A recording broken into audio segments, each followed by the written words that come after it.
নমস্কার, good morning. কেমন আছো সবাই? আশা করি সবাই ভালো আছো তোমরা। আমি এবং আমার পরিবারের সবাই ভালো আছে। আমি প্রভাতী আর আমি চলে এসেছি আজকে একটা নতুন ভিডিও নিয়ে। এখন বাজে সকাল 9টা বেজে গেছে।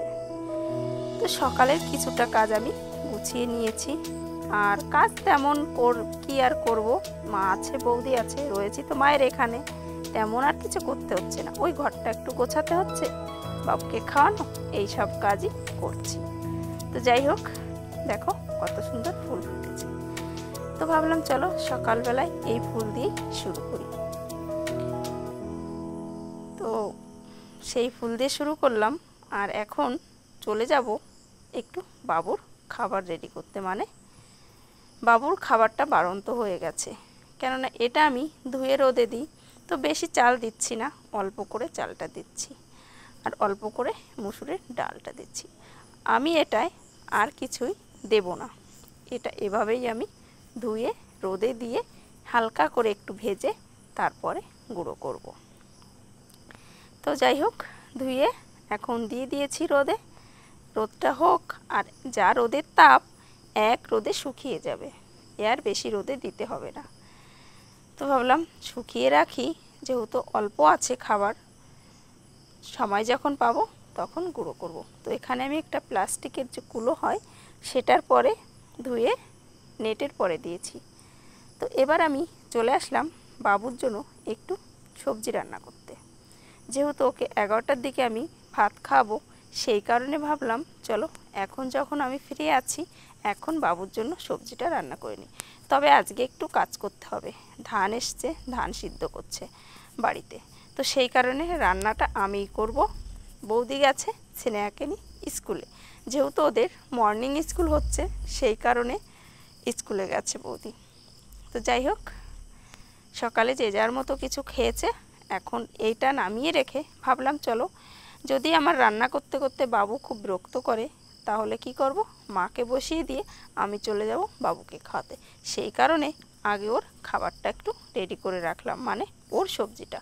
তো দুটো ডিম দিয়ে দিয়েছি, এখানে ছেলে আমার একটা খাবে আর আমার বাবু সোনা একটা খাবে, ব্যাস, দু ভাই বোনে দুটো ডিম।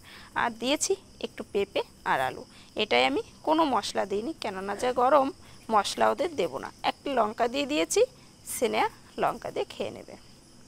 তো এখন এটা নামিয়ে চলে যাব রান্নার দিকে। তো দেখো, রান্নার দিকে মা চাপিয়ে দিয়েছিল রান্না। মা এটা করেছে লাউয়ের ঘন্ট। হ্যাঁ, লাউয়ের ঘন্ট করেছে। আর এখানে আমি রান্না করছি কুমড়ো শাকের যে শাকটা হয় সেটা দিয়ে মাছ দিয়ে তরকারি।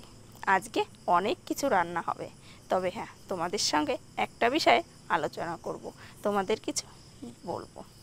তো এখানে এই শাকের তরকারি করব, আর করব বেগুন ভাজা, নিম পাতা, ফেভারিট খাবার আমার। তো সেটা বলছি। আমি লাউ নিয়ে একটা কথা তোমাদের সঙ্গে অবশ্যই বলবো, সেটা একটু পরে বলছি। তো দেখো, এখানে ঘন্ট করা হয়েছে। সকালবেলা বোনের বাড়ি গেছিলাম, লাউ নিয়ে এসেছিলাম। তা মাকে বললাম লাউ দিয়ে তরকারি খাবো না, একটু ঘন্ট করো। সেটাই মা রান্না করেছে। আর আমার মায়ের হাতের ঘন্ট সত্যি অসাধারণ, কি বলবো তোমাদের। যাই হোক, এখন মা সবজিটা কেটে দিয়েছে, কেটে আমাকে গুছিয়ে দিয়েছে। তো এখানে বেগুন ভাজা করব, আর নিম পাতা ভাজা, আর রসুন আর কাঁচা লঙ্কা দেখছো, এটা হচ্ছে যে কুমড়ো শাক, তার যে পাতা কচি কচি একদম, কত সুন্দর পাতা, কি বলবো তোমাদের, সেটা আমি বাটা করব, ভেজে তারপরে বাটা করব। সেই কারণে নিয়ে নিয়েছি, এগুলো ধুয়ে কেটে নিয়েছি। তো যাই হোক, যেটা তোমাদের সঙ্গে বলবো বলে বলছি। তো দেখো, এই দেখো আমি রান্না করছি, উনানেই রান্না করছি। তো বলবো হচ্ছে, যেহেতু আমি ভয়েসটা আগের দিন দিচ্ছি, আজকে হচ্ছে আমি রাত্রে ভয়েস দিচ্ছি, বৈশাখ মাস চলে যাচ্ছে।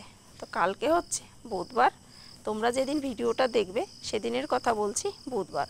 তো বুধবার হচ্ছে পয়লা জ্যৈষ্ঠ।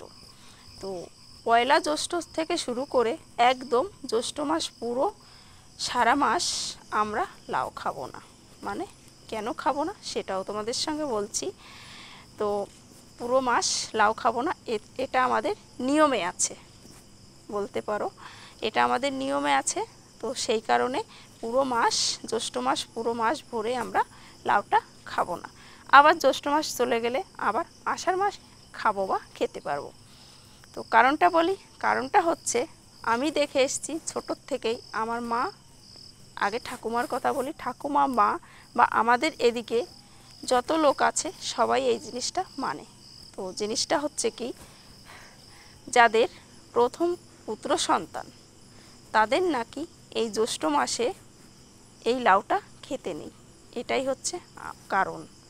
তো এখন আমরা হয়তো এই যুগের মানুষ, আমরা হয়তো না মানলেও মানতে পারি, কিন্তু ওই যে বললাম না, পুরনো যুগ থেকে আমার ঠাকুমা, আমার মা, আমাদের আশেপাশের লোকজন মেনে এসছে।